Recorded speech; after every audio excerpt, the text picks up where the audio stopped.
Hey guys, so last night I finally watched Aquaman.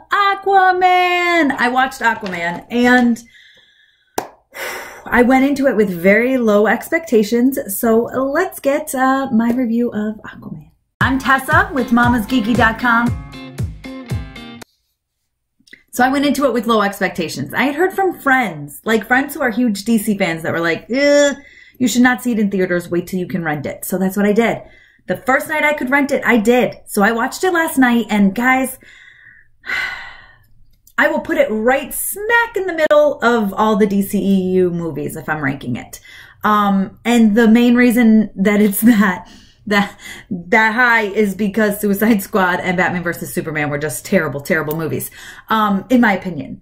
I wanted to really like it, but I felt like every time Jason Momoa opened his mouth, every time Arthur opened his mouth, he was dumb. Like, I don't know if it was the script or the directing, but they portrayed him as just an idiot. They portrayed him as dumb. And I feel like he deserved more than that. I feel like he deserved more credit than that. And it's just all of his stuff that he said was just silly jokes. And he just never really said anything worthy, right? They had Mara there to build him up, but she also broke him down a lot too. I don't know. I was really disappointed with that. I will say I thought the action scenes were great. Really good. I loved the action. I love action in movies, so I was really pleased with that.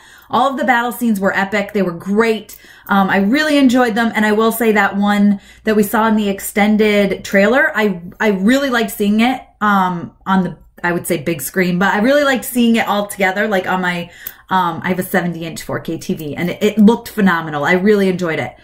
I have one problem, well, kind of two problems with the fight scenes. So the first one is that the slow motion, like the Matrix style slow down, I mean, come on. They did it way too much. Once or twice a movie, fine. Great. Awesome. You guys, they could have cut 20 minutes out of the movie.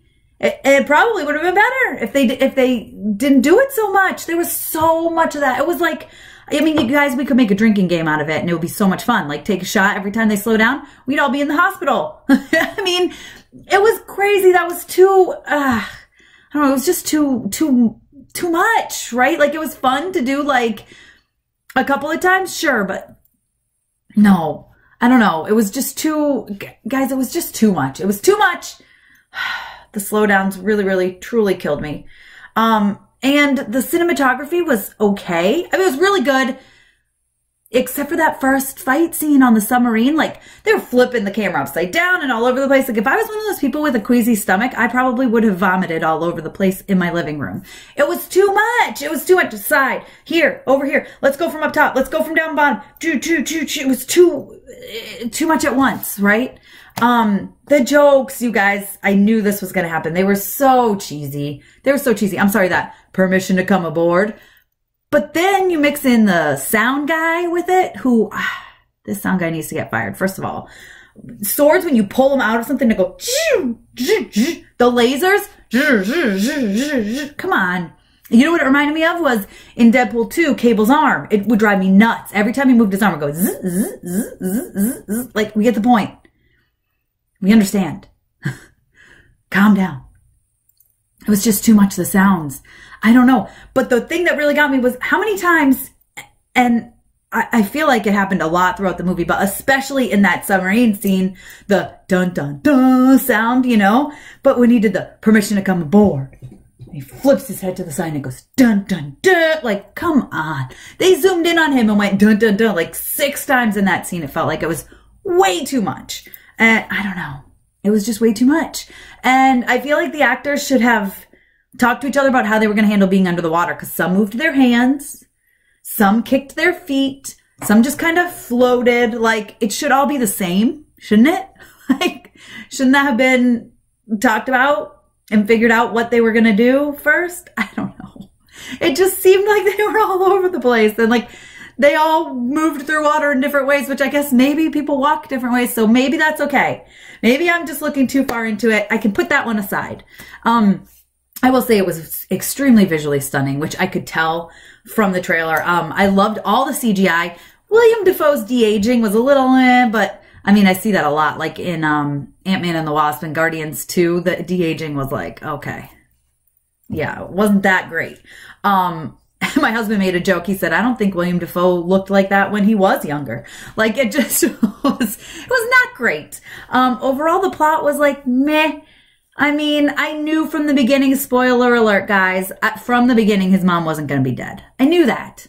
I was like, she's not going to be dead. She's going to have been sacrificed, but she made it through somehow, and she's sitting there waiting for him. He needs something to propel him forward, and that's what it's going to be. And lo and behold, what happened? His mom survived.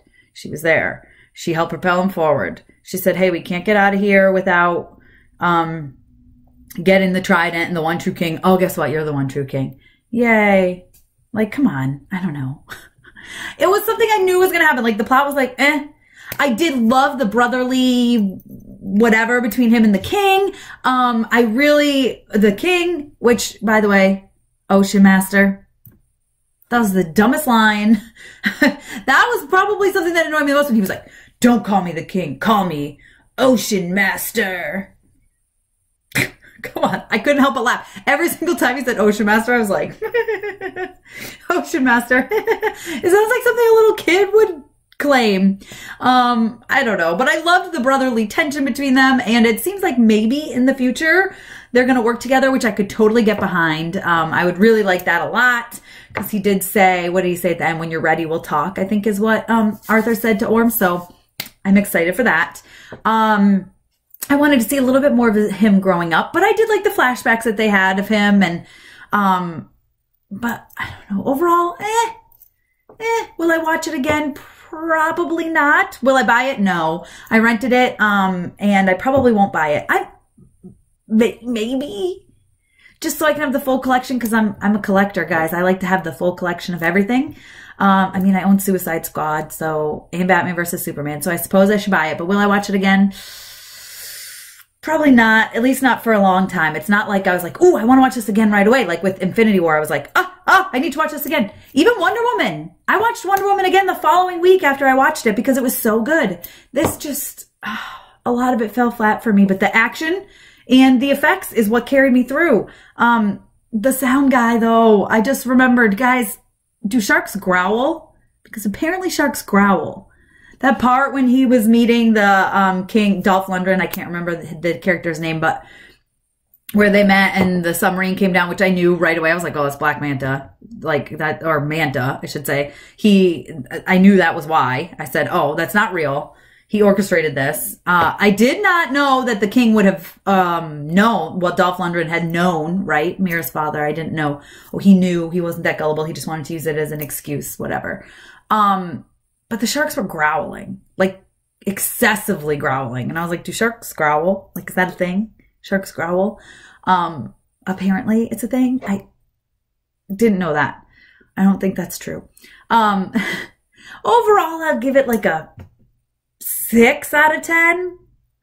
And the reason it's that high, honestly, is because of like the battle scenes were really awesome. I thought Black Manta was a meh. He was a meh villain to me. And villains are my thing. And I know I've heard, first of all, he's not the real villain, right? King Orm is the real villain, who I thought was phenomenal. I loved him. It just, bleh, is how I felt. I felt, bleh. I don't know. Black Manta just was meh. But we'll see him again. And hopefully they do him better, I guess, in the comic books, because, listen, Aquaman comics, I tried, you guys, and maybe a lot of people have said pick up at New 52, which maybe I will go back and see what I can read, see what I can get through, but, I guess apparently he starts out weak and just gets stronger and stronger, and that's his character development, and that's great. But I felt like the first battle was like, oh my god, really? Like, is he even like a villain? And then it got better. I mean, I just felt like he was a meh villain, like, yeah, he got better and his storyline is great, right? Aquaman killed his dad. Well, could have saved his dad and didn't. Like, I get it. That's a great origin for a bad guy. Great origin for a villain. They need to build him, though. I just want to see more from him. I want to see more. And like I said, I really wanted, like, Aquaman's not one of my favorite characters. Namor isn't either. Something about the water guys, I'm not a big fan. But I wanted to see him not be so dumb. Like, I just felt like he was dumb. Like, dumb as a brick, stupid. They made him out to be this big idiot, and I don't like that. I don't like that. I don't know. Comment below. Tell me what you guys think. I'm sure I'm going to get attacked a little bit, but like I said, I enjoyed it, but I'm not going to rush to watch it again. I think what got me through was not the plot. It was the action and it was the visuals. I don't know. Be sure to give me a thumbs up. Don't forget to follow me on Twitter and Instagram at Mama's Geeky. I've got some big things coming up for the month of April. I really want you guys to follow along with them.